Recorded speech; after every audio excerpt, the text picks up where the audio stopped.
کتاب الشفا سے آج کا وظیفہ کینسر کے علاج کا مجرب روحانی نسخہ، یعنی کینسر کا روحانی علاج۔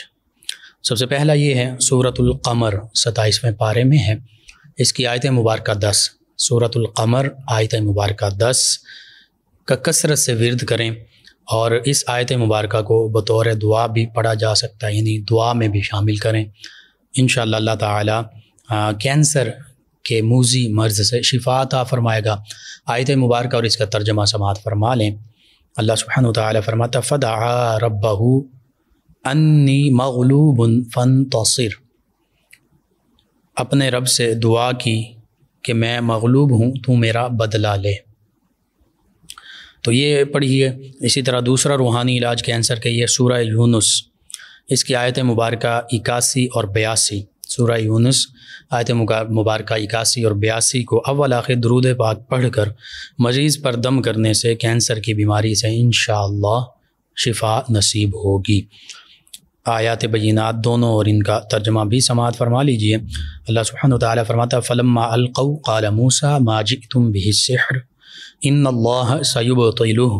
ان اللہ لا یصلح عمل المفسدین وَيُحِقُّ اللَّهُ الْحَقَّ بِكَلِمَاتِهِ وَلَوْ كَرِهَ الْمُجْرِمُونَ۔ اور یہ آسیب جادو جنات کے حوالے سے بھی یہ آیت مبارکہ مجرب ہے، پڑھی جا سکتی ہے۔ ترجمہ یوں ہے، اللہ فرماتا پھر جب انہوں نے اپنے سانپ جو اپنی رسیاں ڈالیں اور وہ سانپ بن گئی، تو اس حوالے سے جب انہوں نے وہ رسیوں کو ڈالا تو موسیٰ علیہ السلام نے کہا یہ جو تم لائے یہ جادو ہے، اب اللہ اسے باطل کر دے گا۔ اللہ مفسدوں کا کام نہیں بناتا، اور اللہ اپنی باتوں سے حق کو حق کر دکھاتا ہے، چاہے مجرم جو ہیں وہ برا مانیں۔ اسی طرح تیسرا کینسر کا روحانی علاج یہ ہے سورہ آل عمران کی آیت مبارکہ 154، اس کو اول آخر درود پاک پڑھ کر صبح اور شام 41 مرتبہ یہ آیت مبارکہ پڑھیں اور مریض پر دم کریں، تو انشاءاللہ مریض کو کینسر کے مرض سے شفا حاصل ہوگی۔ آیت مبارکہ اور اس کا ترجمہ سماعت فرما لیجئے۔ سورۃ آل عمران آیت مبارکہ 154، ثم انزل علیکم من بعد الغم امنۃ نعاسا یغشی طائفۃ منکم وطائفۃ قد اہمتہم انفسہم یظنون باللہ غیر الحق ظن الجاہلیہ یقولون هل لنا من الامر من شیء قل ان الامر كله للہ یخفون فی انفسهم ما لا یبدون لک یقولون لو كان لنا من الامر شیء ما قتلنا هاہنا قل لو كنتم في بيوتكم لبرز الذين كتب عليهم القتل الى مضاجعهم وليبتلي الله ما في صدوركم وليمحص ما في صدوركم وَلْيُمَحِّصَ مَا فِي قُلُوبِكُمْ وَاللَّهُ عَلِيمٌ بِذَاتِ الصُّدُورِ۔ اللہ سبحانہ وتعالی فرماتا پھر تم پر غم کے بعد چین کی نیند اتاری کہ تمہاری ایک جماعت کو گھیرے ہوئے تھی اور ایک گروہ کو اپنی جان کی پڑی تھی، اللہ پر بے جا گمان کرتے تھے، جاہلیت کے سے گمان، کہتے ہیں کیا اس کام میں کچھ ہمارا بھی اختیار ہے؟ اے پیارے حبیب صلی اللہ علیہ وآلہ وسلم آپ فرما دیجئے کہ اختیار تو سارا اللہ کا ہے، جو کچھ وہ اپنے دلوں میں چھپاتے ہیں اور جو تم پر ظاہر نہیں کرتے، کہتے ہیں اور کہتے ہیں کہ ہمارا کچھ بس ہوتا تو ہم یہاں نہ مارے جاتے۔ یہ غالباً غزوہ بدر یا غزوہ احد کے واقعات کا ذکر ہو رہا ہے ان آیات بینات میں، اور منافقین جو اپنا خبث باطن کا اظہار کر رہے ہیں اس کا اللہ نے ذکر فرمایا کہ وہ کہتے ہیں ہمارا کچھ بس ہوتا تو ہم یہاں نہ مارے جاتے۔ تو آپ فرما دیجئے کہ اگر تم اپنے گھروں میں بھی ہوتے، جب بھی جن کا مارا لکھا جا چکا تھا، جن کا مارا جانا لکھا جا چکا تھا، اپنی قتل گاہوں تک نکل آتے، اور اس لیے کہ اللہ تعالیٰ تمہارے سینوں کی بات آزمائے اور جو کچھ تمہارے دلوں میں ہے اسے کھول دے، اور اللہ دلوں کی بات جانتا ہے۔ یعنی تمہاری منافقت دلوں میں کچھ اور تھا، بظاہر تم مسلمان بھی بنے ہوئے تھے اور جہاد کا نام بھی لیتے تھے، لیکن حقیقت میں نہ تم مسلمان تھے نہ تم جہاد کرنے والے تھے، بلکہ جہاد سے ڈرنے والے تھے اور منافق تھے۔ تو اللہ سبحانہ وتعالی تو یہی چاہتا تھا کہ تمہارے سینوں کی باتوں کو آزمائے اور تمہارے جو کچھ دلوں میں ہے اسے کھول دے، لوگوں کے سامنے واضح فرما دے، تمہاری منافقت کا پول کھل جائے۔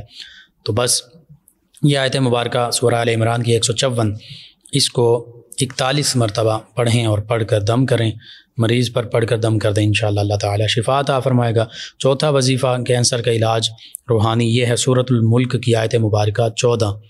29ویں پارے میں سورۃ الملک، اس کی آیت مبارکہ 14 کو مریض پانی اور تجویز کردہ دوائی تینوں چیزوں پر، یعنی مریض پر بھی دم کریں، پانی پر دم کر کے پانی بھی پلائیں، اور جو میڈیسن وہ کھا رہا ہے اس پر بھی دم کر کے دیں مریض کو، انشاءاللہ بہت جلد مریض شفا یاب ہوگا۔ آیت مبارکہ اور ترجمہ سماعت فرما لیں۔ الا یعلم من خلق وہو اللطیف الخبیر، اللہ سبحانہ و تعالیٰ فرماتا ہے کیا وہ نہیں جانتا جس نے پیدا فرمایا، اور وہی ہے ہر باریکی جانتا اور ہر چیز سے خوب واقف، خبردار، خبیر اللہ سبحانہ و تعالیٰ کی ذات ہے۔ لطیف یعنی ہر باریک بات کا علم بھی اللہ سبحانہ و تعالیٰ کے پاس ہے۔ اللہ سبحانہ و تعالیٰ تو وہو علیم بذات الصدور، سینوں میں چھپی ہوئی باتیں بھی جانتا ہے۔ یہ 4 وظائف ہیں۔ 5واں وظیفہ کینسر کے علاج کا، وہ بھی مجرب، سورۃ الرحمن صبح اور شام 3 مرتبہ۔ جو بھی کینسر کا، فالج کا، دیگر لا علاج امراض کا مریض ہے، وہ خاموشی کے ساتھ، یکسوئی کے ساتھ، توجہ کے ساتھ، انہماک کے ساتھ سنیں، کسی بھی اچھے قاری صاحب کی آواز میں۔ پانی پر پھر 3 مرتبہ اللہ اللہ اللہ پڑھ کر دم کر دے، وہ پانی پی لے، صبح اور شام یہی معاملہ کرے، یہ معمول بنائے، انشاءاللہ اللہ تعالیٰ کینسر جیسے مرض سے اور دیگر لا علاج امراض سے شفا عطا فرمائے گا۔ اور یہ اوراد حتیٰ کہ سورۃ الرحمن، سورۃ یاسین، سورہ بقرہ، سورہ ملک، ان کی تلاوت سنی بھی جا سکتی ہے، ساتھ ساتھ پڑھتا بھی رہے بندہ، اور گھر میں کثرت سے تلاوت کی جائے، سنی جائے، انشاءاللہ آپ پھر دیکھیں گھر میں کیسے برکتیں آتی ہیں، ہر قسم کے شیطانی شرارتیں، وسوسے، آسیب، سحر، جادو، جنات اور بیماریاں جو ہیں وہ گھر سے دور ہو جائیں گی۔ تو لازمی ان چیزوں کو اپنے معمول کا حصہ بنائیے، آپ کو ضرورت ہے، ضرور پڑھیں، اپنے اعزاء قریبا، رشتہ داروں، دوست احباب، پڑوسیوں، محلے داروں، امت مسلمہ تک پہنچائیے۔ میرے آپ کے ہمارے بتانے سے اگر ہمارے کسی بھی مسلمان بہن بھائی، کسی مسلمان فرد